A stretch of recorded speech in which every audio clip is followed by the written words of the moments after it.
C'est vendredi aujourd'hui et comme tous les vendredis, je vous retrouve pour votre nouveau numéro Agri-Astuces, votre capsule sur les bonnes pratiques en matière d'agriculture et d'élevage. Nous sommes à Essassa aujourd'hui, à la ferme Mahalo Rabi, où nous allons parler des coquelets. À tout à l'heure.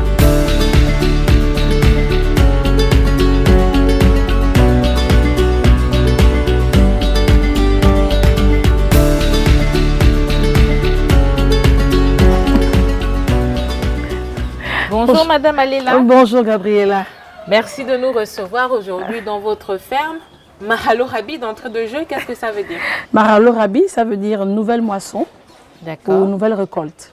Très bien. Pourquoi une nouvelle moisson? Parce que j'ai fait beaucoup de choses, j'ai essayé beaucoup de choses dans la vie. D'abord, je suis médecin vétérinaire à la base, ça vous le savez. Et non pas que ça n'a pas marché, mais ça marche toujours.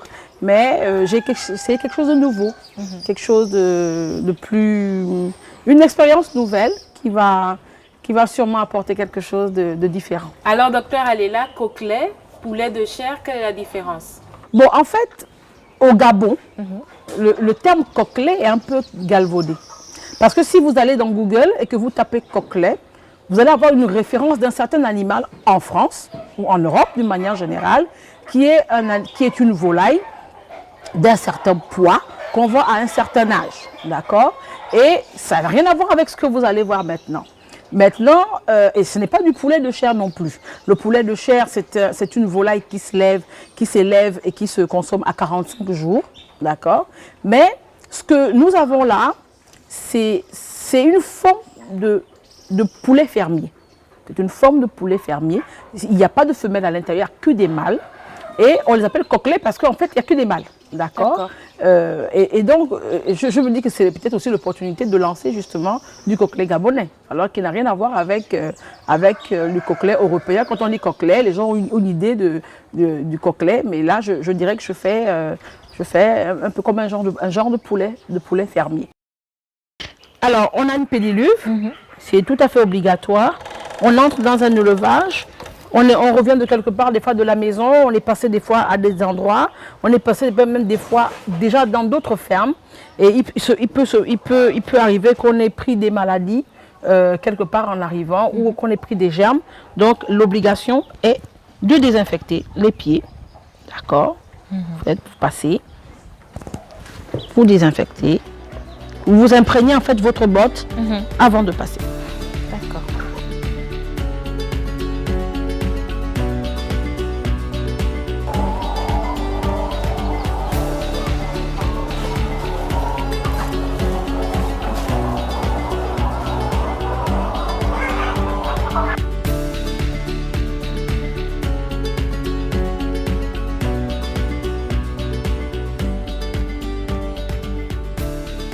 Docteur Aléla, nous sommes là dans votre ferme.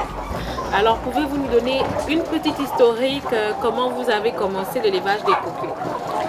Bon, d'abord, je suis médecin vétérinaire à la base. Je suis diplômée de l'école inter-état des sciences et médecine vétérinaire de Dakar. Et je suis sortie de cette école en 2004. Et donc, j'ai exercé et j'exerce toujours la médecine vétérinaire, ça fait déjà 14 ans. Et donc, dans le lot de ma clientèle, j'ai des éleveurs, j'ai des gens qui font l'élevage des poules pondeuses, des poulets de chair, des coquelets, ou bien qui font du mouton. Et donc, moi, je suivais ces élevages en faisant de la prophylaxie, en leur donnant tous les conseils dont ils ont besoin pour avoir un élevage en bonne santé. Et puis c'est l'un d'eux qui m'a dit un jour, mais docteur Aléla, vous nous accompagnez, vous nous aidez, et pourquoi vous ne vous lancez pas? Et c'est vrai que ça trottait déjà dans mon esprit quand même. Depuis un certain temps, je me disais, je donne des conseils et pour mieux conseiller, il faudrait peut-être que moi-même j'élève. Il faut peut-être que moi-même j'élève. Mais je ne voulais pas faire n'importe quel élevage. Justement, quand j'ai décidé de me lancer dans l'élevage de coquelets, de nos fameux poulets fermiers gabonais, j'ai pensé à quelque chose. C'est-à-dire que pour moi, une bonne volaille, c'est un animal qui a suffisamment grandi. Je n'ai rien contre le poulet de chair qui est élevé en 45 jours. Mais pour moi, médecin vétérinaire, dont la préoccupation est d'abord un problème de santé humaine, dont la préoccupation est une préoccupation de bien-être, je me dis, un animal à qui on a donné le temps de grandir aura une chair qui aura mûri, qui aura une certaine maturité. Et donc, j'ai donc fait le choix du coquelet parce que c'est une espèce qui a besoin de grandir et qui arrive à maturité au bout de 4 mois. Et donc je me dis 4 mois pour manger de la volaille, c'est un bon âge. Et aussi, je me suis dit je vais faire quelque chose de différent. Je vais composer moi-même l'aliment que je vais leur donner. Parce que je me suis dit, non seulement je veux un animal qui ne va pas être élevé comme les autres, je ne veux pas le stéréotype du poulet à la chair blanchâtre, mais et au goût fade. Vous savez, si vous avez l'habitude de manger du poulet importé, vous allez vous rendre compte qu'il faut vraiment l'assaisonner pour pouvoir le manger. Vous le préparez comme ça, sans assaisonnement, il est fade dans votre bouche. Je me dis, on devient ce qu'on mange.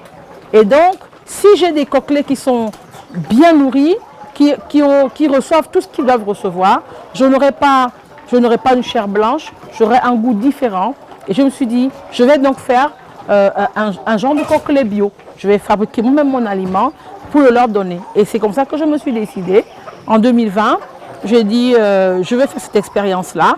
Je n'avais pas beaucoup de connaissances, donc je me suis beaucoup documentée. Parce que certes, je suis médecin vétérinaire et donc tout ce qui concerne la prophylaxie, je maîtrise parce que c'est mon boulot. Mais tout ce qui concerne les techniques d'élevage, le type d'alimentation, ça m'a obligée à retourner à l'école de ça. Je suis rentrée sur des plateformes, je me suis documentée auprès d'éleveurs, j'ai lu, j'ai parcouru suffisamment de bouquins pour comprendre et pour savoir qu'est-ce qu'il fallait donner à ces animaux. Docteur Alila, de combien de coquelets alors disposez-vous ici dans votre ferme? Gabriella, j'ai commencé avec une bande de 500. Là, il y en a moins, de 500 maintenant. J'ai commencé avec une bande de 500. Pourquoi? Parce que toute expérimentation ne se fait pas d'abord à large échelle. Quand vous commencez quelque chose, que vous savez être quelque chose de nouveau, vous commencez petit. Vous voyez tous les inconvénients, vous voyez les avantages, les inconvénients, vous pesez le pour, le contre et puis vous améliorez votre système d'élevage. Quelle est la fréquence de suivi, je veux dire sur le plan médical par exemple de vos coquelets? Comment ça se passe? Est-ce qu'il y a un suivi, j'espère, je le suppose, plus précis parce que vous-même vous êtes vétérinaire? Je suis tout à fait ravie de pouvoir vous dire que je n'ai pas eu de maladie dans mon élevage. C'est-à-dire que au départ, cet élevage, quand je l'ai commencé, l'objectif de nourrir les animaux avec un aliment que je fabrique moi-même, c'était en même temps aussi l'idée de ne pas donner de médicaments. Je ne voulais pas donner, de faire de supplémentation vitaminique, donner des antibiotiques, donner des choses pour qu'ils grandissent mieux ou plus vite. Je me suis dit, le premier médicament, c'est l'hygiène. Deuxième médicament, c'est l'aliment. Si vous êtes propre, vous mangez bien, vous allez difficilement tomber malade. D'accord. Alors, quelle est la fréquence alors de l'entretien de votre litière? Déjà, la litière, elle n'a pas été changée jusqu'à présent. Ils ont 5 mois, ils ont 6 mois maintenant. Elle n'a pas été changée. Pourquoi? Parce que justement, on est déjà en train de les évacuer à la vente. Et juste après, lorsque nous allons récupérer cette litière-là, nous avons une plantation. Nous allons utiliser cette litière-là pour enrichir le sol de la plantation où nous faisons la plantation où nous plantons du maïs et du soja. Et nous allons reprendre à zéro. Lorsque nous allons faire une nouvelle bombe, nous allons reprendre une nouvelle litière. Ils mangent 3 fois par jour. D'accord. Bon, ils sont déjà en fin de croissance. Et donc, on leur donne à manger très tôt le matin à 6 h, premier repas. Vers 10 h, on leur en donne encore un peu. Et puis dernier repas, sous les coups de 15 h, 16 h, on leur donne un dernier repas. Ils sont quoi? Ils sont à un sac de 50 kilos jour. D'accord. À ce stade-là de la croissance, ils sont à un sac de 50 kilos d'aliments par jour. C'est quand même énorme, non, 50 kilos. C'est la quantité suffisante pour eux, en fait. Parce que si votre animal a besoin de manger 125 grammes de nourriture par jour pour être en bonne santé et pour vous produire le résultat qu'il doit vous produire, et que vous lui donnez 50 ou 70 grammes, vous n'aurez pas le résultat.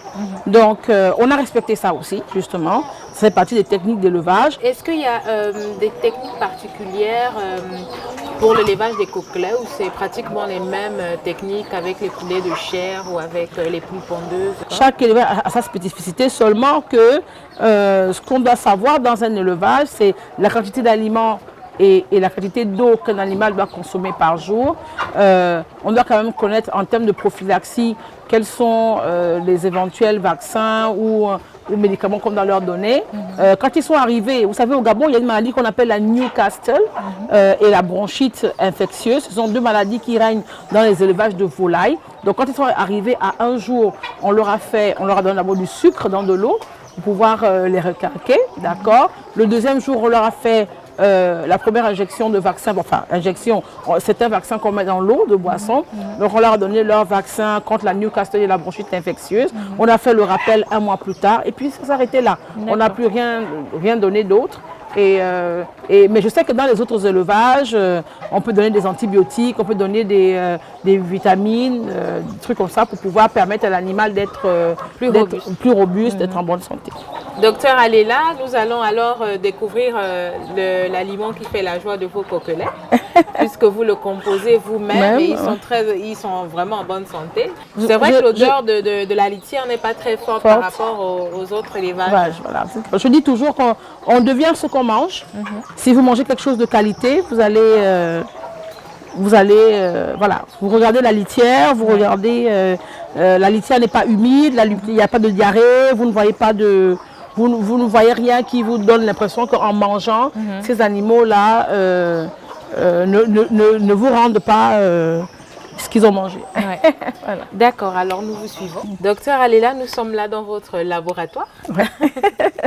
Votre laboratoire où vous faites la composition justement de l'aliment que vous donnez à vos coquelets.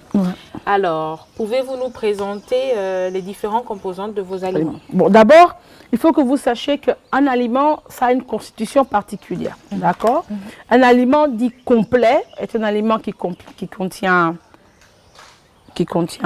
des protéines, qui contient de l'énergie, qui contient des sels minéraux. L'aliment que vous donnez à votre animal, justement, pour qu'il vous produise la chair que vous voulez qu'il produise, en fait, et a besoin d'avoir tout ça. Donc, dans cet aliment, on a une portion qui amène de l'énergie, on a une portion qui amène des protéines, et on a une portion qui amène des sels minéraux. Et on va commencer par la fin, par les sels minéraux.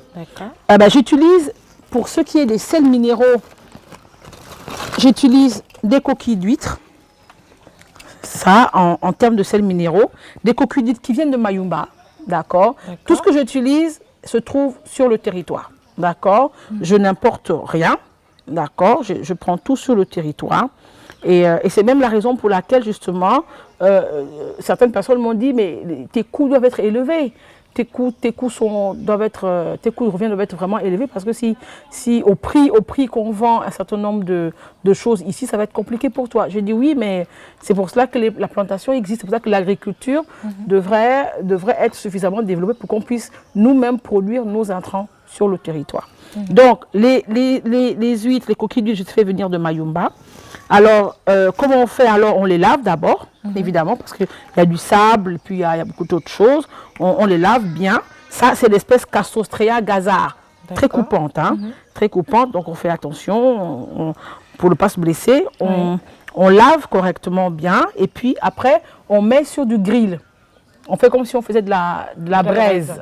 Voilà. Et dès que c'est bien, quand c'est sur le grill, dès que ça commence à craqueler, Ça veut dire que c'est déjà que le calcium est déjà cuit. Alors là, nous avons la deuxième composante, la composante qui n'est pas des moindres, d'accord, parce qu'elle va apporter, elle va apporter des protéines, ok, dans l'alimentation. C'est du tourteau de palmiste. Alors le tourteau de palmiste, pour ceux qui ne connaissent pas, c'est le résidu quand on fait le magningu, d'accord. Donc l'amande de la noix de palme, on la grille, d'accord. Une fois qu'elle est grillée, donc une fois qu'elle est torréfiée, d'accord, on la presse, on sort l'huile et une fois qu'on a sorti l'huile, ce qui est resté, c'est ça. Et vous le sentez, ça? Oui, toute l'odeur. Et justement, vous allez remarquer les coquelets, peut-être qu'on va l'attraper que vous regardez bien sous ses plumes, vous allez voir qu'ils n'ont pas la chair blanche.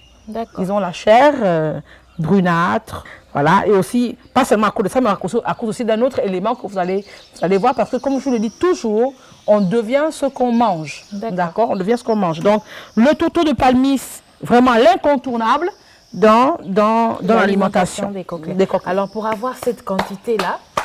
Au lame. Ah, d'accord. Parce que de façon artisanale, pour avoir cette quantité-là... Oui, non, de façon artisanale, vous ne pouvez pas l'avoir. Oui. De façon artisanale, vous avez une petite quantité. Si vous faites un petit élevage, de maison, d'accord, vous avez 10 petites poules dans votre cour, dans votre basse-cour et que vous voulez, vraiment, voilà quoi, les nourrir bien et que vous voulez tout leur apporter et que vous avez votre grand-mère à côté qui fait du magningu, vous allez prendre le tourteau avec elle, d'accord? Mais quand vous avez un élevage comme celui-là, vous avez 500 sujets et plus, vous ne pouvez plus attendre le tourteau de la grand-mère. Vous êtes obligé d'aller là où vous pouvez en avoir de manière industrielle et en quantité suffisante, et c'est à Olam. Ok, alors nous avons les deux derniers ingrédients, parce que je ne vais pas tout dire. Les deux derniers ingrédients que je vous montre, il y a le maïs. Et bien ce maïs-là, c'est le maïs qui va apporter l'énergie, d'accord? Le maïs, c'est vraiment la céréale qui apporte l'énergie. Alors le maïs, bien évidemment, il est combiné avec 2-3 autres céréales. 2-3 autres céréales, mais que nous trouvons sur le territoire, ne vous inquiétez pas, que nous trouvons tous sur le territoire. Et donc, voici ce maïs-là que nous mélangeons avec du son de blé. D'accord. Donc le blé, le Gabon importe du blé puisque nous faisons le pain tous les jours, d'accord. Donc cette farine de blé qui est donc empaquetée par la SMAG, d'accord. Cette farine de blé ne vient pas en farine de l'Europe. Le blé est écrasé ici et il est écrasé ici. Et donc, dans le grain de blé comme dans le grain de maïs, vous avez la farine qui va sortir d'un côté et l'enveloppe qui sort de l'autre. Alors cette enveloppe-là, si vous allez sur Internet et que vous tapez son de blé, on vous dira c'est le faux aliment riche. Parce que quand on entend son et qu'on sait que le son c'est l'enveloppe, on se dit il n'y a rien dans l'enveloppe. Alors qu'en fait c'est faux. Il est très riche en protéines. Donc, ça, on ne le donne pas par contre aux poussins. D'accord. Parce que c'est trop riche et c'est difficilement digestible pour les poussins. Ceux-là, on le donne pour justement les adultes qui sont en croissance et donc qui en ont besoin justement pour développer davantage. Donc, voilà, en grande partie, les ingrédients de cet aliment que je vais vous montrer qui est déjà mélangé. D'accord. Qui est déjà mélangé. Et là, vous allez voir quand c'est déjà mélangé. Docteur Alela, donc là, nous avons l'aliment final. Oui. Donc, avec tous les composants. Avec tous les composants. Vous avez le maïs qui va apporter l'énergie. Vous avez le tourteau de palmiste qui va apporter les lipides dont j'ai besoin et quelques protéines. Je n'ai pas mentionné un ingrédient, c'est le soja, d'accord, le soja qui va apporter, qui est aussi à l'intérieur, qui va apporter la plus grande partie de la protéine. Et puis vous avez le son de blé. On a des animaux qui sont déjà en croissance, qui ont déjà dépassé le stade de la croissance, qui sont déjà à l'entretien. Et voilà donc cet aliment qui est complètement complètement mélangé, Ouais, ok, et d'accord. qui contient, enfin avec la poudre de coquille d'huître et tout ce qui va avec pour que justement cet aliment soit complètement complet. Docteur Alila, nous sommes donc là arrivés au thème de notre émission d'aujourd'hui. Est-ce que vous avez un mot de fin pour nos abonnés qui nous suivent? Gabriella, je suis ravie que vous soyez venue aujourd'hui chez moi, dans ma modeste petite ferme, que vous soyez venue voir mon projet qui est devenu réalité. C'était un rêve et là il est devenu réalité. Et je voudrais encourager les gens. C'est vrai que quand on parle de produits bio, les gens se disent ah c'est bio, ça coûte combien? Ça coûte combien? Voilà, mais moi je me dis, je préfère payer le juste prix et manger bien que de manger mal et payer beaucoup à l'hôpital. Merci donc Docteur Alila de nous avoir reçus aujourd'hui dans votre ferme à Essassa. Moi je vous dis chers abonnés à la semaine prochaine pour un nouveau numéro d'Agri Astuces pour encore plus d'astuces en matière d'agriculture et d'élevage. À très bientôt.